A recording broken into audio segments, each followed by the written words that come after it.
Kapitolyo! Kapitolyo! Biyaheng Kapitol! Ang tinig ng inyong pamahalaang panlalawigan ng Batangas. Biyaheng Kapitol! Tumatalakay sa may pusong mga proyekto at programa. Biyaheng Kapitol! Tampok ang may puso at talinong serbisyo at paglilingkod. Biyaheng Kapitol! Bibida ang mga programa, proyekto at aktibidad sa gabay ng Hearts Program.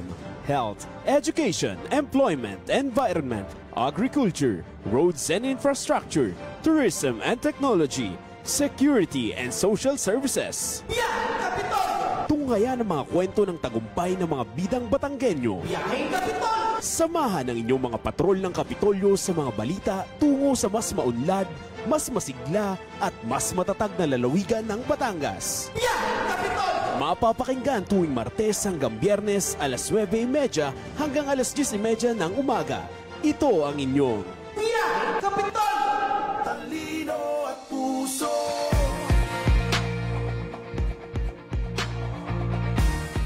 Tatak Batanggenyong hindi susuko. Ayan, magandang umaga, Southern Luzon. Magandang buhay, lalawigan ng Batangas. At syempre po, bagong araw, bagong umaga, bagong pag-asa. Arangkada na naman pong muli ang inyong mga kaibigan at kasangga mula po dito sa Biyaheng Kapitolyo na maghahatid sa inyo ng mga napapanahong balita at impormasyon dito lamang sa opisyal ng programang pangradyo at social media ng inyong pamahalaang panlalawigan ng Batangas. Ito po ang inyong Biyaheng Kapitolyo Thursday Edition. Woohoo! Ayan, palakpakan. Magandang umaga sa iyo, partner. Hello, good morning, Kuya Eds. At syempre sa lahat po ng ating mga kabiyaheng alive na alive ngayong araw ng Huwebes. Narito na naman po kami ang tambalang hatid ay sigla at serbisyo sa Barte at Ilarmo Ilagan para sa inyong Thursday morning ride ng Biyaheng Kapitolyo. At syempre, we are broadcasting live via Facebook live streaming sa ating Batangas PIO Facebook page mula po dito sa PIO Media Center. Sabay na rin nga po tayo napapakinggan ngayon sa himpilang Infinite Radio 102.3 FM, radyo natin 105.5 FM sa Padre Garcia. Ayan, binabati ko ng good morning ang mga nakikinig sa atin sa 102.3 FM, radyo natin. Magandang umaga po sa inyong lahat dyan sa lungsod ng Lipa. At syempre dyan sa 105.5 FM, dyan naman sa bayan ng Padre Garcia. At para nga simula na ang ating, sabi nga sa Batangas ay ang ating paggaor o ang paglarga. At tayo babiyahe na ay mabuting humingi muna tayo ng gabay at patnubay. Syempre bahagi ng ating verses, sayings and reflections para sa ngayong araw. At ito'y ihahatid ng ating prayer warrior for today. Walang iba, Miss Almira Elaine Baler.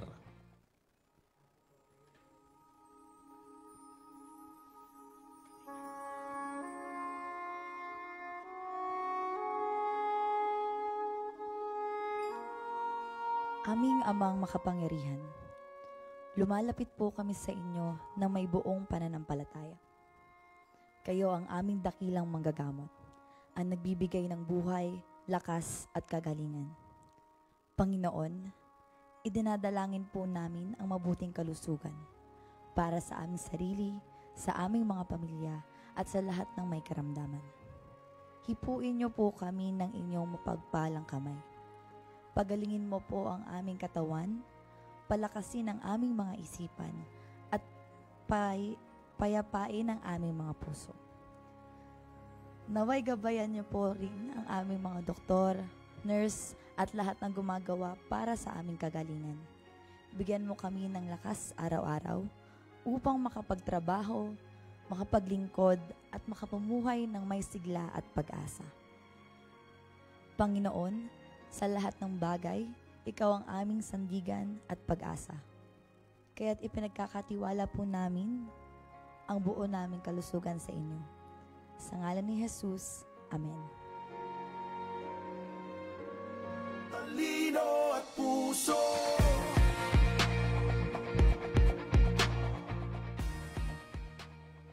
Ayan, Almira. Hello.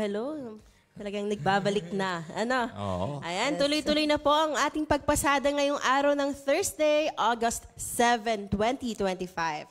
Muli niyo po kaming samahan para sa aming 9th season ng ating programa Ang Biyaheng Kapitolyo. Siyempre para sa paghahatid ng mga kaganapang aming nakalap at tinutukan dito po mismo sa ating lalawigan at sa ating bansa. Ayan, at welcome back, Almira. Nagbabalik si Almira pero yung boses hindi pa nagbabalik. Ayan. Same. Oh, same. Medyo kaming tatlo po ay pagpasensyahan nyo na at Yes. medyo kagagaling ko lang sa uboy. Medyo makati pa yung aming mga lalamunan. Tarang pasa-pasa tayo. Oo, pasa-pasa, hawa-hawa tayo. Nagsimula ngayon. siguro ito, Kuya Eds, kay Almira talaga. Oo. Ayan, at syempre po, hatid namin sa inyo ngayong araw ng Webes ni kasamang Jane ang hatid naming kwentuhan. Ilang sabi natin mahalagang talakayan. Yes. At syempre, ang pagbibigay po sa inyo ng public service, syempre pwede rin nyo pong ipabatid ang inyong mga panawagan at mga pagbati. Kaya naman uuna na ako sa inyong dalawa at magandang umaga po sa ating ina ng lalawigan, walang iba, Governor Vilma Santos Recto. Good morning po, Gov. At pagbati na rin po ng magandang umaga sa ating mga kasamahan dito po sa Provincial Information Office na sa ilalim po ng paggabay at pagtimon, Ginoong Vincent Altar at Miss Katsi Catalan. Ayan ha, good morning po sa inyo. At syempre po sa mga kasamahan natin dito sa SP at sa lahat po ng mga kawani ng pamahalaang panlalawigan na ngayon po ay naninilbihan para sa sambayanang Batanggenyo. Good morning po sa inyong lahat. Muli ito po ang inyong driver ngayong araw na ito ng inyong biyaheng Kapitolyo. Muli ito po si Edwin Sabarte. At ito naman po si Jane Ilarmo Ilagan. At ito po ang programa ng bawat Batanggenyo. Ang official radio program ng pamahalaang panlalawigan ng Batangas. Sakay na po sa ating Biyaheng Kapitolyo. Woohoo! Palakpakan na may kasamang sigawan. Ayan. At syempre po para bumati sa ating mga taga-subaybay ngayong araw, ang nagbabalik nating smiling patroller. Walang iba. Miss Almira Elaine. Ayun, magandang umaga po sa aming Sir Eds at Ate Jane. At it's good to be back naman talaga po. Kahit po ang aking boses ay medyo nabalik na din. Pero sana po bumalik na po siya next week.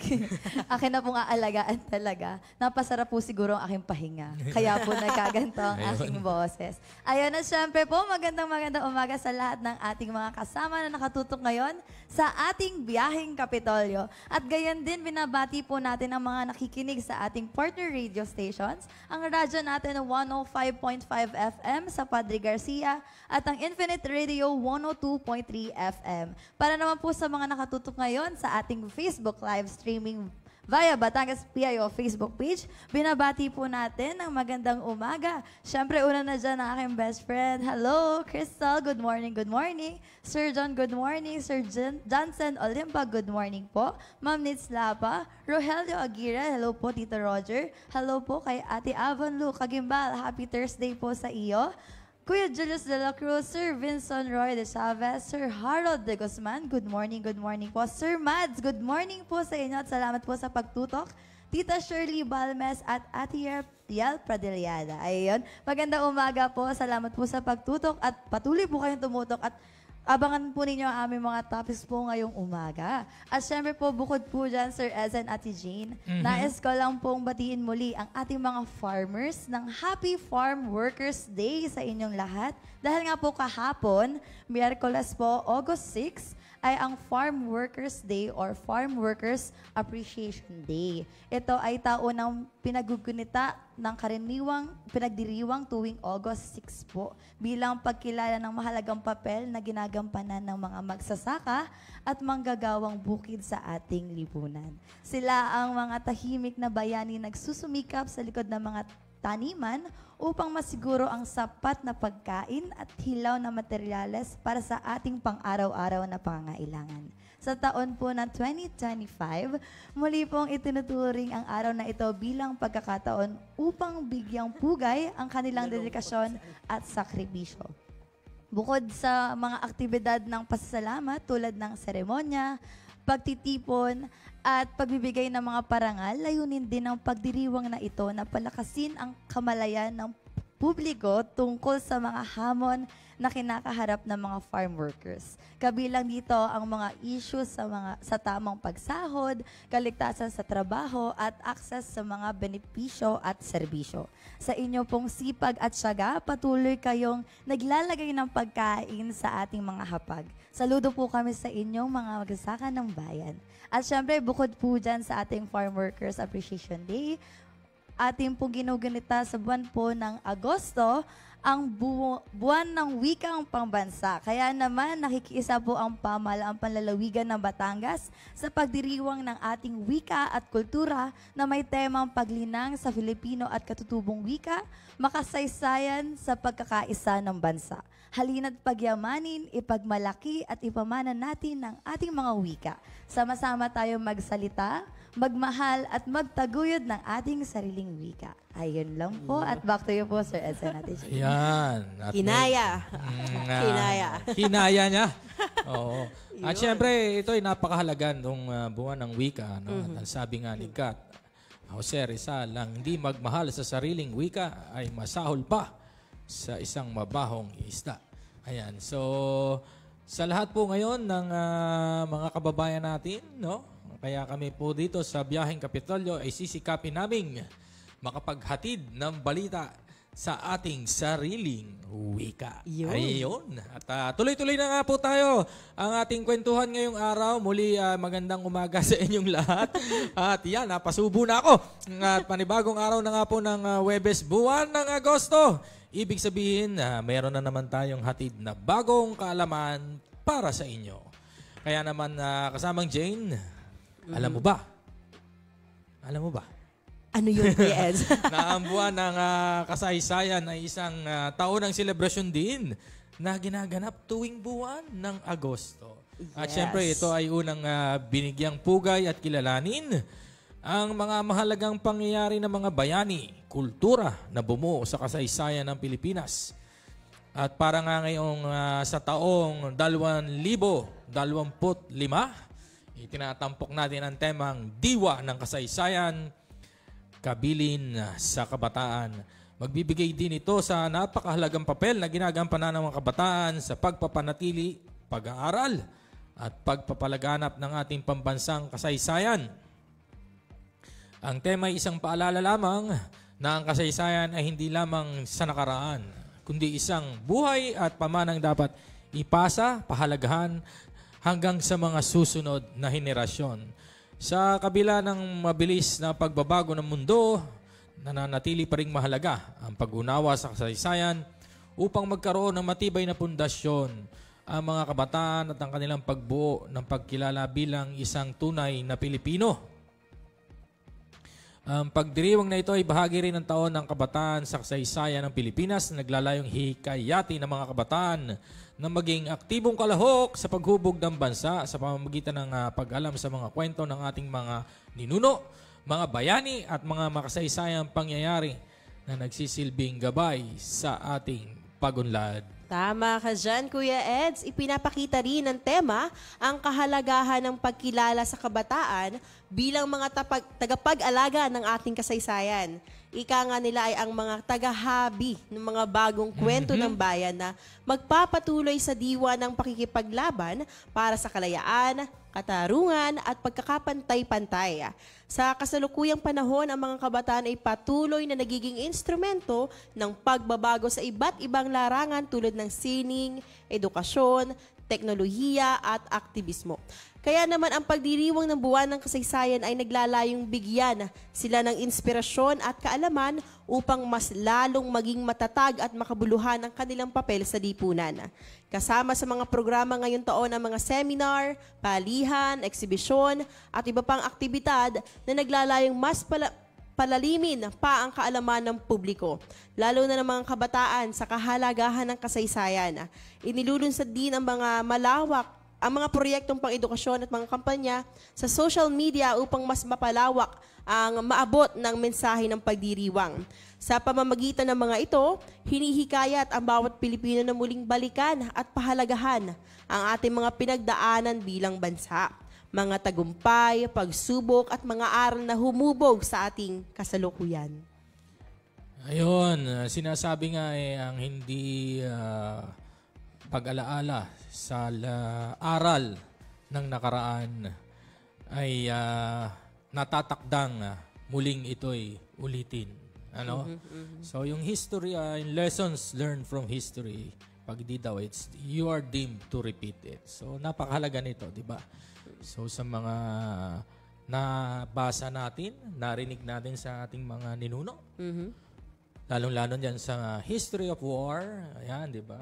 History of tagumpay, ayan, di ba? Kailangan nating alalahanin yan kasi napakahalagang parte ng ating pagkakakilanlan ang mga dinanas nating mga Pilipino noong mga nakaraan. So, hindi lamang po ito isang paggunita kundi isang panawagan para sa pagkakaisa, pagtutulungan ng bawat sektor ng lipunan. Ang pagkilala sa ating kasaysayan ay naging daan upang mas lalo nating maintindihan ang ating pagkakaisa bilang isang bansa at maging gabay ito sa pagtugon sa mga hamon ng kasalukuyan nating hinaharap. Sa ganito pong paraan, ang kasaysayan ay nagiging buhay na lakas na nag-uugnay sa nakaraan, kasalukuyan at hinaharap ng ating bansang Pilipinas. Sa kabuuan po, ang buwan ng kasaysayan ngayong 2025 ay isang mahalagang paalala na ang kasaysayan at pundasyon ng ating pagkatao bilang Pilipino. Sa pagtangkilik at pagpapalaganap ng kaalaman tungkol dito, pinapalakas po natin ang diwa ng bayan at tinitiyak na patuloy na pag-unlad ng ating bansa at ng mga susunod na henerasyon. So, di ba, sa social media, may mga page na dedicated sa history. No? So, And thank you pa rin, Kuya El, sa ating mga teachers na talagang binibigyang kaalaman pa rin ng ating mga estudyante tungkol po sa kasaysayan ng Pilipinas. Yun yung sinasabi nila kasamang Jane, na yung lessons of history. Kumbaga may mga mga pangyayaring trending towards dun sa ganung pangyayari. Laging sinasabi, pag hindi nyo tiningnan ang aral ng nakaraan, muli tayong babalik sa ganyang estado, no? 'Di ba? Yes. So, isa na nga dyan, yung mga estado ng gera, ng pagsupil ng mga kalayaan. So, kaya dapat tinitingnan mo yun eh. Hindi natin dapat magawa ang ganitong pagkakamali dahil maaring ibalik niya tayo sa mga ganong pangyayari. At syempre, yung magagandang aral naman ng kasaysayan ay dapat din nating, kumbaga, tangkilikin kasi yung mga mga tagumpay ng mga Pilipino. Paano ba tayo napunta sa ganong estado? Paano natin nakamit yung ganong tagumpay? So, gawin nating motivation. Tsaka syempre, Kuya Eds, yung mga pagkilala natin sa ating mga bayani ng ating bansa. Pero alam mo, Kuya Eds, may napanood ako sa Facebook. Medyo nag-trending to noon na parang hindi kilala ang pictures ng mga bayani ng Pilipinas. Yes, karamihan doon. Ako, naamin ko yung mga core group. Yung may core group yan di ba? Si Jose Rizal, Apolinario Mabini, di ba? General Luna, Malbar, Emilio Aguinaldo, Lapu-Lapu, pero Agoncillo, ayan, di ba? Jose Llanes Escoda, yan. Yung mga tinuro sa amin noon yung core group. Pero yung iba, hindi ko talaga kilala. So, may mga modern, kasi, may mga modern heroes na rin kasi. Ayan, di ba? So, marami po sila. Opo. So, may mga films din po tayo ngayon na ginagawa po ng mga filmmakers para po, kumbaga, yung mga new generation ay maging aware po sa mga heroes. Anong tawag doon, natin, Direk? Biopic. General meron ngayon di ba? Yung Quezon? Meron. Si Bonifacio. Si paring Eko yata ang doon At maganda yan. Maganda Kasi yung yan. balikan talaga yung masarap panoodin po kasi ganito pala nangyari before. Tapos napapaalala po sa atin na paano tayo nagtagumpay, anong pinagdaanan ng mga tao before. Natin noon. Di ba? Yung naratibo. Bakit ba tayo nakarating sa pagiging isang malayang bansa? Diba? Ano bang ibig sabihin ng malaya? Sa'yo. Malaya Iba kang tayo nakakapag-shopping. Malayang magmahalata yung alam niyo. Malaya kang Well, magmahal. connected naman talaga. Opo, Malayang malayang magmahal. ta ating bansa. Malaya sa ating bansa. Oo. Yes. Mayroon po tayong karapatan na malayang pagpapahayag. Yun. Di ba? Pwede nating isulat sa social media ngayon. Di ba? May platform ng bayang isa. Oo. Ganito nararamdaman ko. Sobrang free na po. Ang mga babae, tulad ng katabi kong ito, ay, kita nyo ga ang damitan, ay, pang mabigatan. Di ba? Freedom to Napakamarikit. express yourself. Yes. Ang ibang bansa po wala niyan. Di ba? Hindi na ako babanggit. Pero meron po mga bansa na nasa ilalim ng diktadorya o tyrannicong pamamahala. Na talagang ang pinuno nila lang dapat ang sundin sa lahat ng kanilang pag-uutos. Diba? Yung Walang iba, karapatan maging malaya. di ba? Ang babae ay restricted. Makakalabas ka pero, di ba? Mata lang yung kita. Yung mga, di ba? Mga kapatid nating Muslim. Sa mga bansang tulad ng Iran. Yan. Di ba?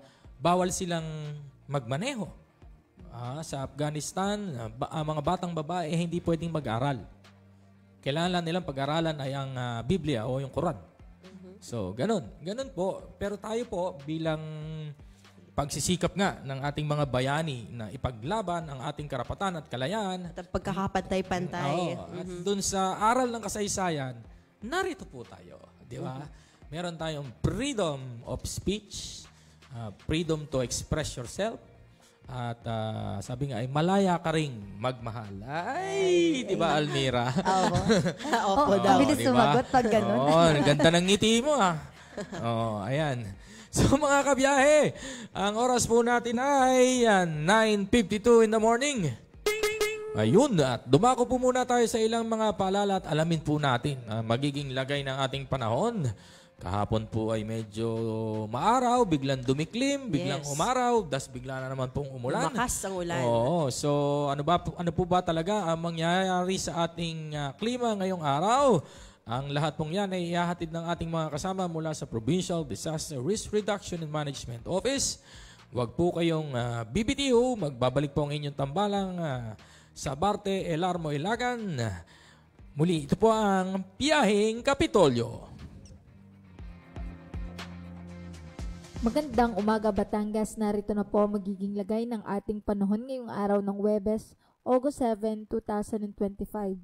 Yung binabantayan po natin na low pressure area sa loob ng Philippine Area of Responsibility ay nasa layong 390 km silangan ng Kasiguran, Aurora. Mababa pa rin ang tsansa na ito'y maging bagyo pero asahan pa rin natin na magdudulot pa din ito ng mga pag-ulan lalo na sa silangang parte ng Luzon. Samantala, umiiral pa din ang hanging habagat sa Luzon at Visayas at ito po ang nagdudulot ng mga pag-ulan sa ilang bahagi ng Northern and Central Luzon, maging ang mga isolated rain showers sa natitirang bahagi pa ng Luzon at Visayas. Sa Mindanao naman ay localized thunderstorm ang pwedeng magdulot ng mga pag-ulan or pagkidlat or pagkulog. At meron po tayong panibagong na monitor na low pressure area na malapit sa ating par at base sa pag-asa, nakita ang kanyang location malayo 160 km silangan, hilagang silangan ng extreme northern Luzon. Malayo naman ito sa ating landmass at nasa boundary po ito ng ating Philippine Area of Responsibility. At base po sa ating latest satellite images ay malakas ang tsansa na mabuo ito bilang bagyo. Within the next 24 hours, posible din po itong pumasok sa ating par ng panandalian at kung sakali mang maging bagyo at ito'y pumasok, ay papangalanan siyang bagyong Fabian. At wala naman tayong nakikitang epekto or magiging direktang epekto nitong weather system sa ating kalupaan maliban na lamang sa pag-enhance or paghatak nito sa hanging habagat na makakaapekto sa Northern Luzon at ilang bahagi ng Central Luzon. Para naman po sa probinsya ng Batangas ay makakaranas po tayo ng maulap hanggang sa maulap na kalangitan na may mga tsansa ng mga kalat-kalat na pag-ulan. Sa hilagang parte ng Batangas ay may 69% tsansa ng pag-ulan. Sa silangang parte ay may 25% tsansa ng pag-ulan. Samantalang sa kanlurang parte ng Batangas ay may 64% tsansa ng pag-ulan at sa timog bahagi ay may 48% tsansa ng pag-ulan.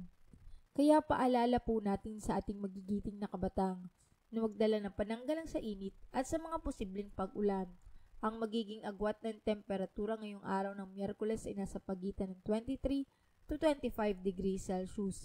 Si Haring Araw ay sumikat kaninang 5:41 ng umaga at lulubog mamaya 6:22 ng hapon. Sa anumang oras at pagkakataon, tandaan, ang kaligtasan ay nasa kahandaan. Mula sa Batangas Provincial Disaster Risk Reduction and Management Office, ako po si Raven ng Tasidang nagpapaalalang laging maging alerto, maging handa at manatiling ligtas. Hanggang sa susunod na ulat, magandang umaga. Talino at puso. Muli po nagbabalik ang inyong biyaheng Kapitolyo at para pong muling bumati sa inyong lahat, Miss Almira. Ayun po, syempre, may nag-message po sa akin kasi kanina. Ang aking mother talaga nag-send pa ng screenshot na nanonood siya ng live. Happy siya sa iyong pagbabalik. Hello, Hello, Mom. tita. Hello po. Nandito na po ako ulit, Mama. Ayun, at syempre, hello, good morning, Mommy. Sa aking mga kapamilya, hello po. Kay Sir Melvin, belated happy birthday daw po sa inyo. Sabi Melvin Nunez, Hello, happy birthday. Happy birthday po. At syempre po sa mga nakatuto pa po sa atin ngayon, kay Ma'am Lota Lailo. Hello po, Tita Lota, we miss you. Kay Ma'am Melanie Abaya, hello po. Kay Ma'am Annabel Capili, good morning po. Kay Kuya Daniel De La Rosa, hello. Hello, Thank you sa Danny, pagtuto. our soon-to-be attorney. Hello, Ayan, hello, good morning. hello, attorney. Kay Kashalka Cantos, good morning, good morning. Kay Ate Sam Suarez, good morning po. And good morning daw po, Ate Jane. Hello, good Kay morning. Tita Nenet Ona at kay Ate Jaina. Hello po.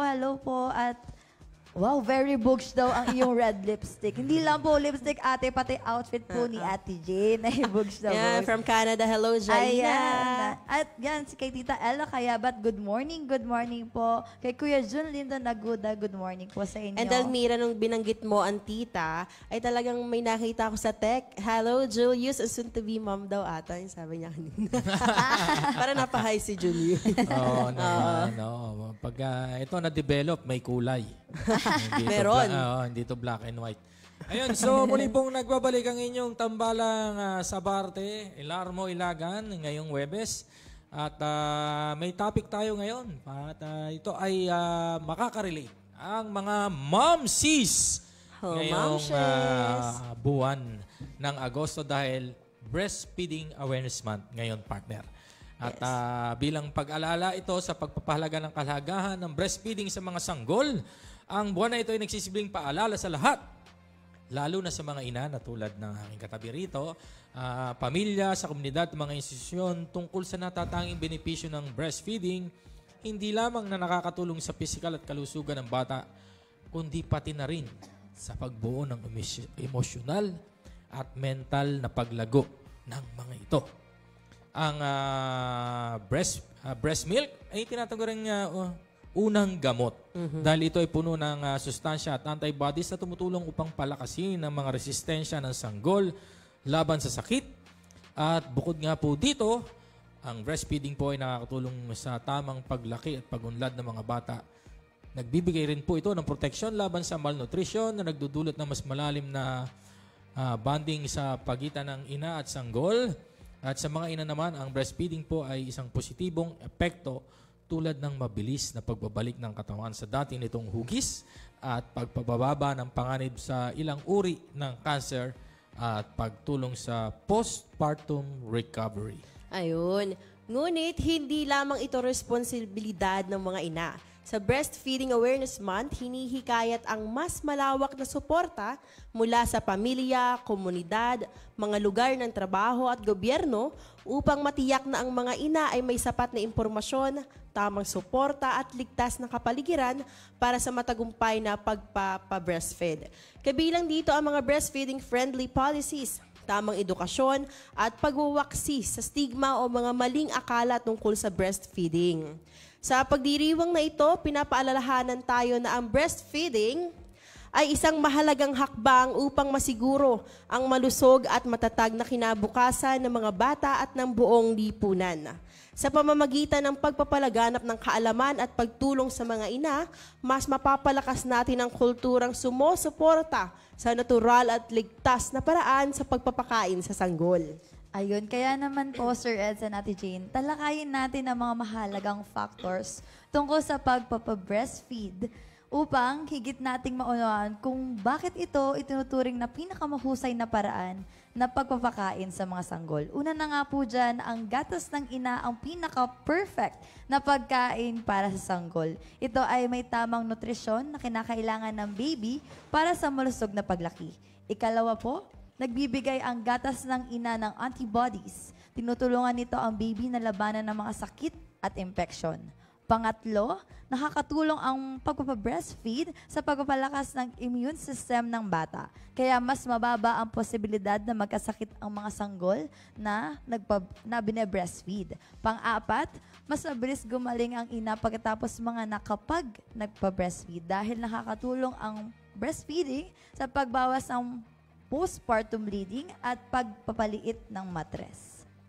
Ayun, syempre nakakatulong din po ang breastfeed sa bonding ni baby at ni mother. No? Yes. Kasi you're close to each other, lalo na pag malapit sa heart. No?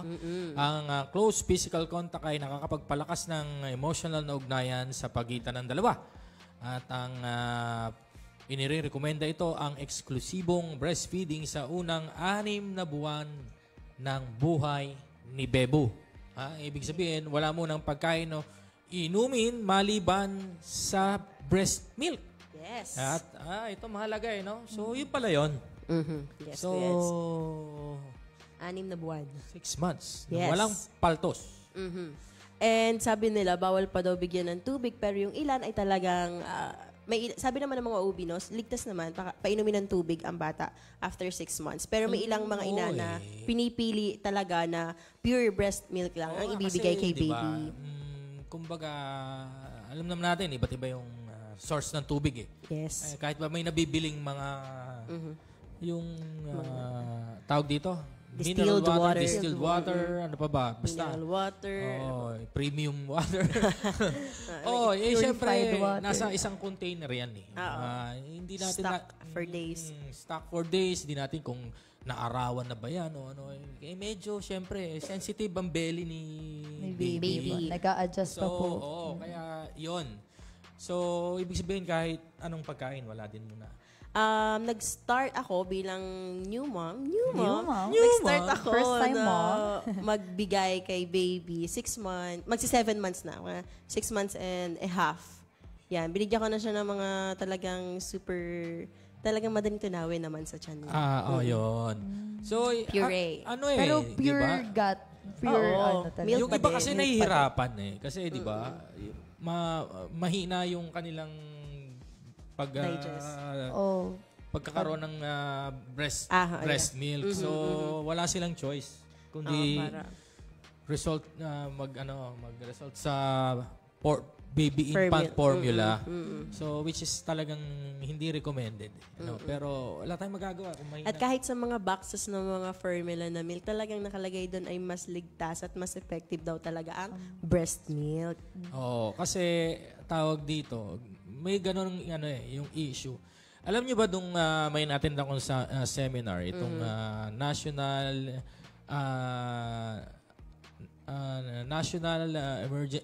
National Nutrition Program in Emergency Situation. So, dyan pala, kung baga sa isang evacuation center, hindi sila tatanggap ng ng donasyon gamit kung sa anumang uri ng infant formula. Sabi ko, tinanong ko siyempre, paano po pag wala po talagang supply ng gatas? So, kaya yun po daw talaga ang dapat munang tutukan. Kasi mga breast milk bank, di ba? O kaya may ibang magpapa-breast milk kay baby. Yes. Di ba? Pero mahirap yun eh. Diba? Ilan lang yun. Diba? Pag minsan kasi, diba, pagkadaming bata sa mga evacuation center. So, yun po. So, ganun po ka-complex. Yes. Lalo na pag ganun nga, first 6 months of life. Siyempre po, ang breastfeeding po ay libre, siyempre. At madaling gawin. Hindi mo na kailangan bumili ng gatas o ano pang mga gamit para dito. At siyempre, nakakatulong rin po ito sa kalusugan ni Mami O, syempre, nababawasan po ang panganib ng breast and ovarian cancer at iba pang sakit. Tama. And share ko lang, Kuya Eds and Elmira, at sa inyo mga kabiyahe na sa akin, bilang isang bagong ina, no, sobrang nahihirapan po talaga. Hindi lang naman ako nakaranas na mahirapan talagang mag-produce agad ng breast milk, no? Pero gusto ko lang pasalamatan syempre si Graciela Tumambing Medrano na almost a month siyang nag-supply ng breast milk sa baby ko. Yan, thank you so much sa iyo. Talagang saludo rin ako talaga sa mga ina na talagang nagpupuyat para lang mag-pump at mag-produce ng kanilang gatas para sa kanilang mga anak.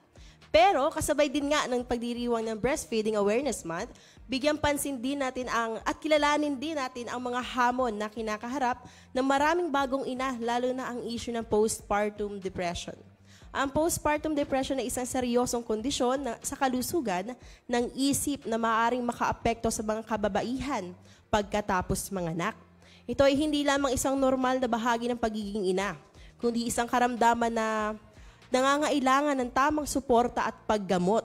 Sa mga ina na nag-breastfeed, mga breastfeeding moms, ang pagkakaroon ng postpartum depression po ay maaaring magdulot ng malaking hadlang, hindi lamang sa kanilang emosyonal na kalusugan, kundi pati na rin sa kanilang kakayahan at determinasyon na magpatuloy at sa pagbe-breastfeed ng matagumpay.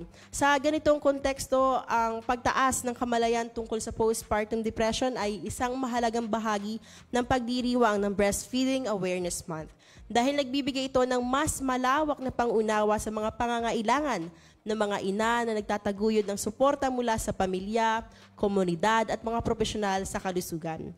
Sa pagtataguyod ng mga layunin ng pagpapabreastfeed o breastfeeding, mahalaga ring bigyan diin ang malawakang edukasyon tungkol sa postpartum depression.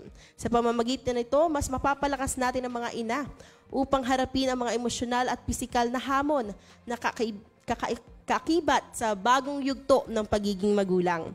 Ang ganitong holistic na paglapit ay naglalayong mapabuti hindi lamang ang kalusugan ng sanggol, kundi pati na rin ang kabuang kalusugan at kagalingan ng mga ina, na siyang pundasyon ng isang malusog na pamilya at lipunan.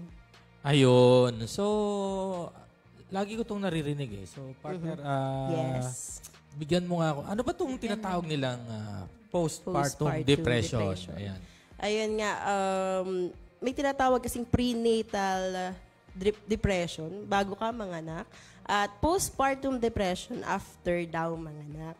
Well, hindi lahat ng mga bagong ina ay nakakaranas nitong postpartum depression. At alam mo, Kuya Eds, ang talagang makakatulong yan based on my experience ay ang kanilang mga partners. Okay? Ang kanilang mga husbands ay kailangan ng mas malawak na pasensya at paramdam din lalo nila yung suporta, pagmamahal. Hindi, di ba alam mo, Kuya Eds, pag nanganak daw ang isang babae, ang mga kamag-anak, ang mga tatay, ganyan, ang gusto nila unang makita ay yung baby. Pero may ilan, ang bibistahin una daw ay yung kanilang mga ina na nagbuhis naman din ng buhay. Talagang buhis-buhay ang panganganak, Kuya Eds. Oo. Sa mga cesarean at mga normal na nanganak, normal na paglabas ng baby sa ating parehas lang namang mahirap ang dalawa, Kuya Eds. Oo naman. Talagang hindi biro ang pinagdadaanan ng isang ina bago manganak and after manganak. Talagang kailangan yun nga malawak na pangunawa at mas bigay dapat ang suporta at pagmamahal ng partner para hindi na mas lumawak pa yung hirap, yung mararanasan nilang depression. And sa pagkakalam ko, Kuya Eds, minsan 5 years pa to bago... Ano? Ganun katagal? Yes. Oo, base sa nabasa ko and sa mga kaibigan ko, mga new moms na matagal na rin na may 6 years old na yung anak nila pero alam mo yun, nandun pa rin yung mga symptoms ng postpartum depression. Ayun. Kasi marami nagsasabi sa akin maging ready ka, mag-practice ka na at yung emotional support, Yes. at brace for the postpartum experience. Yes. Ano ba yun? Magiging first time dad po kasi ang Yan. inyong lingkod. Yes. At yun nga, nanonood na ako sa mga Yun. mga ginagawa. Oo, Nag-aaral. siyempre, practice. Oo. Samahan mo sa puyat. Oo, samahan mo yun sa puyat. Yun ang sinasabi, nako, sanay ka nang magpuyat. Oo. At syempre, First 3 months lang naman yan. Ganyan puyatan. oo nga medyo alam mo naman na kasamang Jane, kasamang Almira, medyo takot akong bumuhat nung maliit pa. Medyo sensitive. Kinakabahan ako. Hindi kasi, alam nyo naman kasi yung mga mami, yun yung mga di ba? Yes. Pero ako, sabi ko, hanggat maliit pa at hindi, alam kong medyo fragile pa si Bebu, hanggang tingin-tingin muna ako. Mahirap na, di ba? Pero sabi nga nila, hindi, kailangan mong gawin yan. Unti-unti nyo po. Banding nyo yan as Yes. at syempre nga, sabi, yung emotional support nga daw, marami na sabi, huwag kang makikipagtalo or sundin mo na lang kung anong gusto, di ba? Kung ano magustuhan. Pakinggan mo na lang. Oo, gawan mo ng paraan. Sa malawak na Pag nagising niya na madaling araw, gusto ko ng ganito. No choice. Naku, pag gising sa umaga, medyo masama ang mood ni Mrs. At sabi nila pag nagbubuntis maraming cravings. Pero sa akin, or sadya lang talaga matakot. Siyempre yung... After pa niya, mas lalo pang nga cravings Kasi yung nila. iba, Oo. this is my own observation. Hindi po sa obserbasyon ng buong biyaheng Kapitol. Siyempre yung iba, di ba? Iba yung itsura nila nung bago mabuntis. No? Kasi may ibang tawag doon, yung pregnancy glow. Di ba? Merong nagbubuntis ng lalong gumaganda. May kilala ako niyan, si Mrs. Domingo. Congrats sa inyo, Ma'am Lindel and Kuya Alvin for the very, very healthy baby boy. Yun. Si Baby Ilix. Ayan, congrats. Parang gano'n. At meron namang nagkakaroon ng physical manifestation, no? Di ba? Medyo tumataba, nagkakaroon ng skin discoloration. Siyempre, di ba? Nag-iiba yung itsura at yun nga matagal yatang bumalik doon sa dati. Ayan. May nabasa rin ako na isa rin daw yun sa pinagmumula ng postpartum, yung looks nila. Parang mawawalan ka ng, bakit ganito na nangyari sa akin? Ang tagal bumalik. Ganun. Part lang yan ng, part ng process, di ba? Tandaan natin, mga mami. Part yun ng pagiging ina. Na excited tayo magka-baby. So, kung dumating dyan, dapat excited din tayo sa kung ano man ang dala ng pagiging bagong parents. Yes. No? So, ang lahat ng yan, sabihin na lang natin, parte ng proseso at ng paglago bilang isang mga bagong nanay at bagong tatay. Tama. Ayan. So, nawa po ay patuloy ang ating suporta sa pagpapalaganap ng kaalaman tungkol sa kahalagahan po ng breastfeeding, no? Lalo na po sa health ni baby. Tigit pa rin dito ang mahalaga ring bigyang pansin ng kabuang kalusugan ni mami, physical man at emotional. Huwag na kayong makipagtalo. Hindi tayo mananalo dyan. 5 years, Kuya Eds, 5 5 years. years? Oh my God! Almost. Ayan. At siyempre, ang sama-sama po nating pagkilos na sana po makalikha tayo ng mas malakas na komunidad na sumusuporta sa ating mga mami at sa kanilang mga baby tungo sa isang mas maliwanag na kinabukasan. Ayan. Yes. So, sa lahat po ng nakikinig at baka expecting mga expecting moms. Ayan.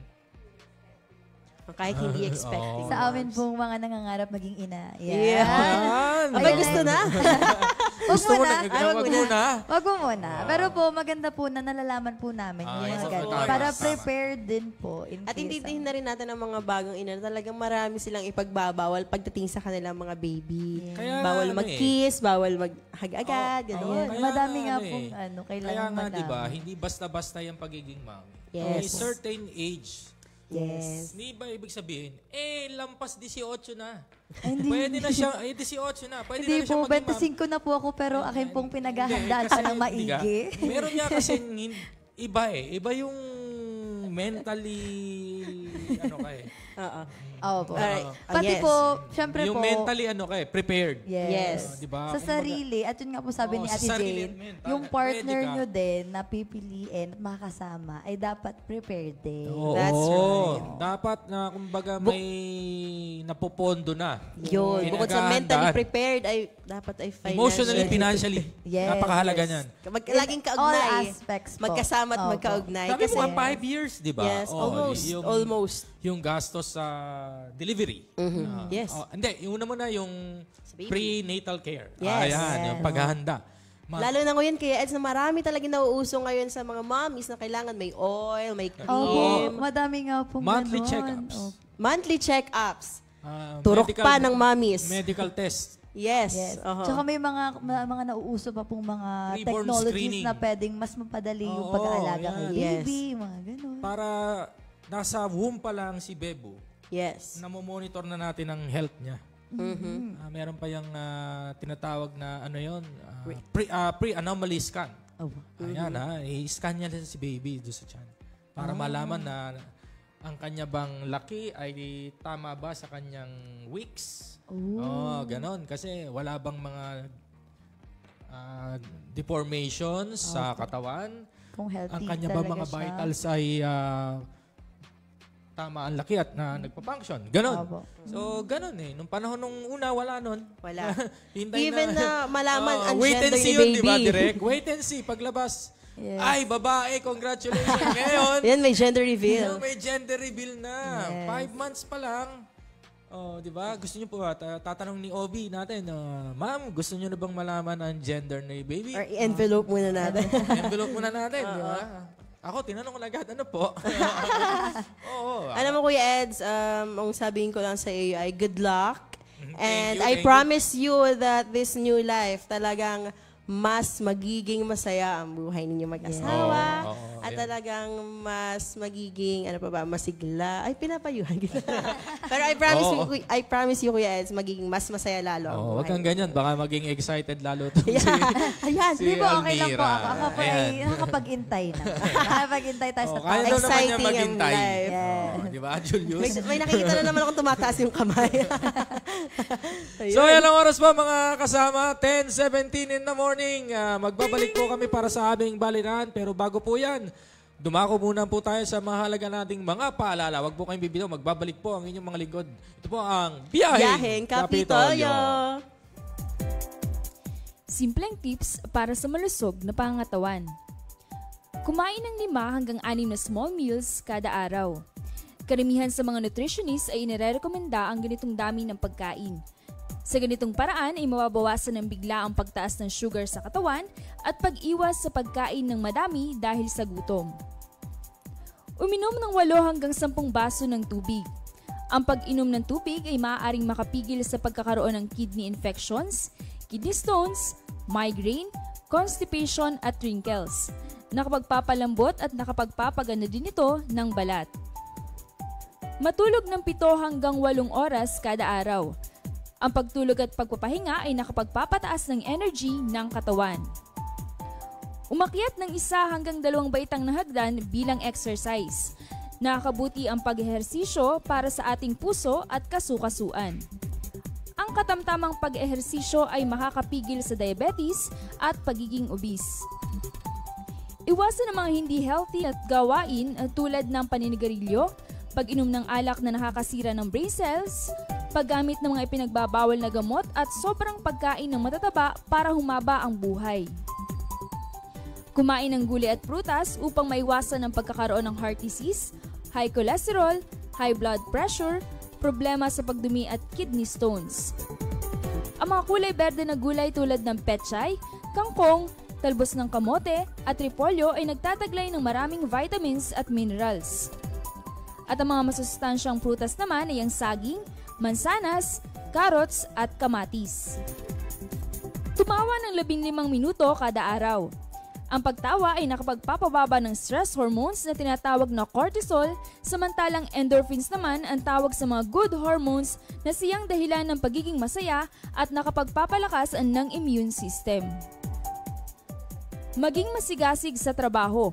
Pumili ng trabaho na naaayon sa kagustuhan. Magkaroon ng lifetime partner. Ang pagkakaroon ng kapareha na napagsasabihan ng problema ay nakakatanggal ng stress. Palagi nating tandaan, ang kalusugan ay kayamanan.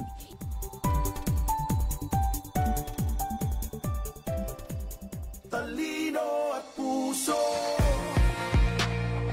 Ayan, muli pong nagbabalik ang inyong biyaheng Kapitolyo. Ayan, Almira, may nakatutok sa atin ngayon. Ayun. Ikaw na muna ang do the honor. Ayun, ni Hao from Taipei daw po, mula po sa ating former Vice Governor Mark Levesta. Hello po. Hello, good morning. Sir Mark. Sir Ay. Mark. Sir Mark. Ayan, Sir Mark, Ayun. Citizen Mark Leviste. Ayan, ni Hao, Ni ni hao Hao. from Taipei. Taiwan. Ayan. Pasalubong po. Ay. Ay, humingi na Oo pasalubong. nga. Hello po. Souvenir po. Souvenir pose. Souvenir po, ni Hao. Ayan, enjoy po kayo dyan. Enjoy.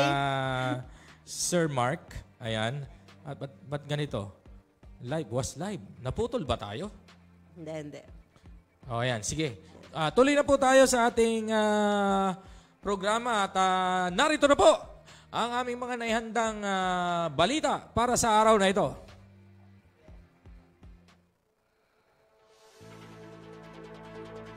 Mula sa bulwagang pambalitaan ng inyong biyaheng Kapitolyo, narito na po ang ilang mga balita mula po sa inyong pamahalaang panlalawigan ng Batangas. Naging bahagi ng pamahalaang panlalawigan ng Batangas sa unang araw na pagsisimula ng ginanap ng newly elected officials Performing Leadership for Uplifting Service Program o ang NEO++ ng Department of Interior and Local Government noong ika-3 ng Agosto sa bayan ng Nasugbu.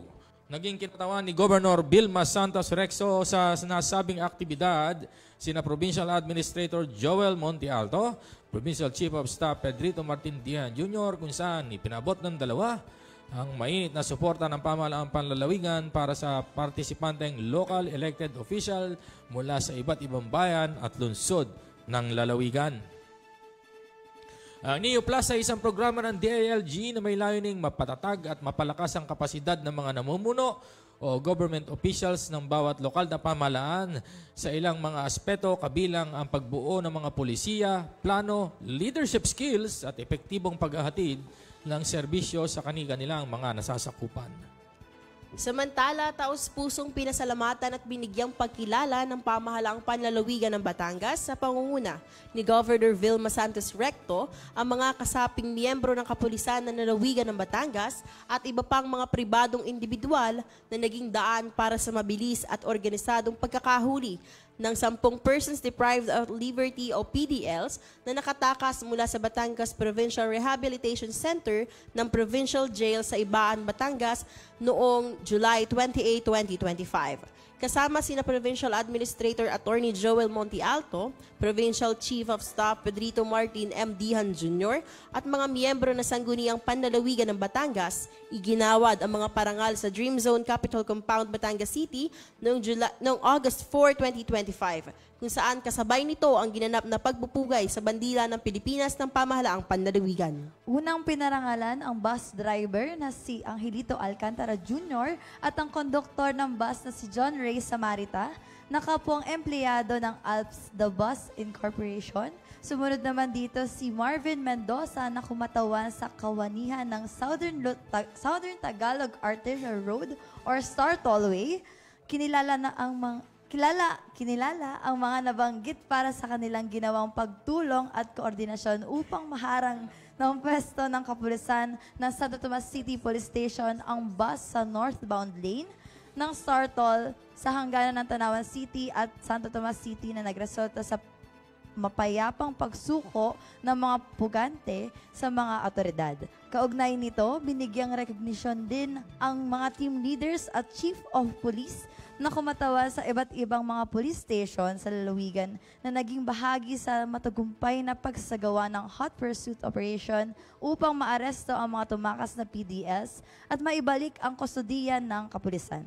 Kabilang dito ang multiple police units o pagsanib pwersa ng mga uniformed personnel mula sa Bawan Municipal Police Station, Ibaan Municipal Police Station, Santo Tomas Component City Police Station, Regional Intelligence Division 4A at Provincial Intelligence Units Batangas.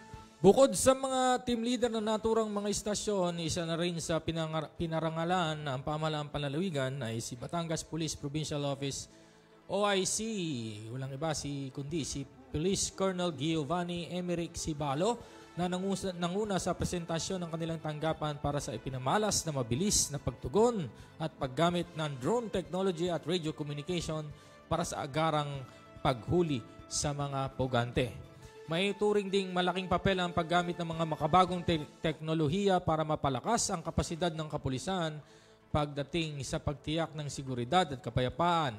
Ipinakita na sa mga isinagawang magkakahiwalay na operasyon ang signipikong importansya ng paggamit ng drone technology sa larangan ng law enforcement, mabilisang pagresponde at epesyenteng pagtukoy sa kinaroroonan ng mga tumakas. Maliban dito, ang paggamit din ng drone technology ay nakatulong sa hanay ng kapulisan para makapaghatid ng real-time aerial surveillance na nagpabilis sa kanilang search and apprehension efforts. Pinapurihan naman ni Governor Santos Recto ang mabilis na pagkilos at dedikasyon sa trabaho ng mga kapulisan at civilian partners. Sa huli, sumentro ang mensahe ni Governor Santos Recto na bagaman marami aniyang pagsubok ang hinarap ng lalawigan sa nakalipas ng 2 linggo, nabigyan naman aniya agad ito ng solusyon dahil sa ipinamalas na pagtutulungan ng mga Batanggenyo at syempre ang pagbibigay ng isang tapat na serbisyo mula sa mga kawani ng gobyerno. Ayan, at saludo kami sa Batangas PNP, mga sir. At talagang sa mabilis na pagtugon. Mabilis na aksyon. At bahagi pa rin po ng matatag na pagbabanday na bahagi po ng serbisyong may talino at puso. Ayan. At syempre, ang oras po natin, 3 minuto na lang po at tayo ay malapit na sa ating destinasyon. Yes. Oo, malapit na po kaming bumoundary. Yung po mga hindi pa nakakapagbayad, ay pwede nyo na pong iabot kay Makikisuyo Almira, po. Yes. ang ating pong konduktor sa ating biyahe ngayong araw. At may announcement ka ba, Miss Almira? Yes, Sir Ed. Tuloy-tuloy pa rin po ang registration para po sa National ID na bukas simula Lunes hanggang Biyernes, alas 8 po ng umaga hanggang alas 5 ng hapon. Maaari po kayong magpa-register dito po sa ating City Mart Kaido Plaza, Calicanto, Batangas City. Katabi po yan ng Bank of Commerce or dyan po sa GF Fiesta Mall, Marawoy, Lipa City.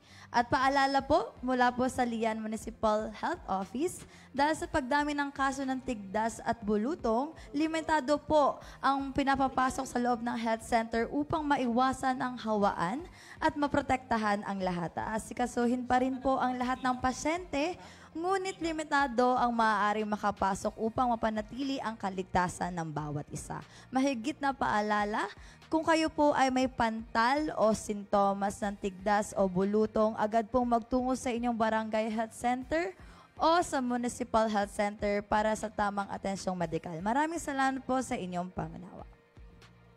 Ayun. Maraming salamat sa iyo, Miss Almira. Alam kong the struggle is real. Kahit rin kami na kasaming partner, pagpasensyahan nyo na po. Talagang kahit anong gawin kong modulate, talagang manipis. Makatipo kasi yung lalamunan namin. At Sana next week okay na lahat. Siguro dumadaan lang yung panahon. Opo, bilang ang prayer po natin ay about health.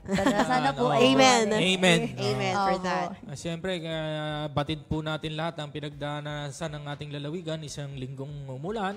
Yes. Tapos biglang Pabalik-balik na to. dire-diretso naman tong init. At Tapos bumalik na ayun naman. uulan na naman. So magdala po, sabi nga po ni kasamang Raven, magdala po ng mga pamandong. Mga pamandong. Alam ko na yan. Oras po 1 minuto. At ayan, malapit na po kami sa aming destinasyon. Beep, beep, beep. Sabi nga po ng chuper ng jeep. At maraming salamat sa aming mga nakasama ngayong araw at sa aming tech team for the day, Team Thursday natin. Yes. Siyempre, hindi mawawala dyan si Direk Gian Escamillas, Miss Avonlu Kagimbal, si Sir Jeffrey Evangelista, Sir Harold de Guzman, at siyempre ang admirer ni Almira, Julius de la Cruz. Ayan na nataas ang kamay kanina pa. Siyempre po sa ating station manager. Yes, station manager. Tito Roger Aguirre. Maraming pong salamat Thank you sa so inyong much. lahat. Thank you po. Thank you Ayan. po. So sa ngalan po ng buong pamahalaan panlalawigan ng Batangas, Ng pamunuang makadiyos at makakalikasan, makatao, may talino at puso sa bawat Batanggenyo. hanggang sa susunod pong pagtutok sa aming programa tuwing Thursday, manatili po tayong ligtas, malusog at mapagmatsyag. Ito pong muli ang inyong lingkod, Edwin Sabarte. At ito naman po ang inyong kapartner sa biyahe na lagit-laging kasama sa kwentuhan at balitaan. Marami pong salamat sa muling pagantabay sa inyong mga kaagapay tuwing Thursday. Ito pong muli si Jane Elarmo Ilagan. At syempre, nandito po ako muli ang inyong Thursday Patroller, Almira Elaine Valero. Hanggang sa susunod po nating pagpasada mga kababayan, muli ito po ang inyong Biyaheng Kapitolyo! Talino at puso, tatak ng Batanggenyong di susuko. Kasabay na Kapitolyo!